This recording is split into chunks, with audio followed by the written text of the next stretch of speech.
Abu Dhabi ശക്തി തിയേറ്റേഴ്സിന്റെ നേതൃത്വത്തിൽ സഫ്ദർ ഹാഷ്മിയുടെ സ്മരണാർത്ഥം സംഘടിപ്പിച്ച തെരുവ് നാടക മത്സരത്തിൽ യുഎഇയിലെ വിവിധ എമിറേറ്റുകളിൽ നിന്നുമായി 9 നാടക സമിതികളാണ് വ്യത്യസ്ത ആശയങ്ങൾ ഉൾക്കൊള്ളുന്ന തെരുവ് നാടകങ്ങൾ അവതരിപ്പിച്ചത്. മികച്ച അവതരണവും വ്യത്യസ്ത ആശയങ്ങളും ഒപ്പം അഭിനേതാക്കളുടെ മികവുറ്റ പ്രകടനവും കൊണ്ട് 9 നാടകങ്ങളും പ്രേക്ഷകർക്ക് വ്യത്യസ്ത അനുഭവമായി.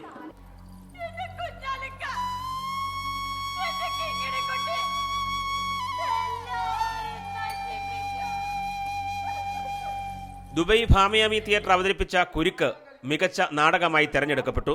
കുരുക്ക് സംവിധാനം ചെയ്ത വിനോദ് മണിയറിയാണ് മികച്ച സംവിധായകൻ. അസൽ ഖൈമയിൽ നിന്നുള്ള സമിതിയായ ചേതനയുടെ ചുവന്ന കള്ളന്മാർ 2ാം സ്ഥാനം നേടി.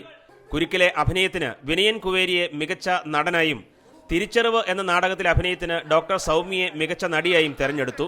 മികച്ച ബാലതാരം വൈഷ്ണവി വിനയൻ, മികച്ച 2ാമത്തെ നടി അനു വർഗീസ്, മികച്ച 2ാമത്തെ നടൻ സുർജിത്ത് എന്നിവരാണ് മറ്റ് ജേതാക്കൾ.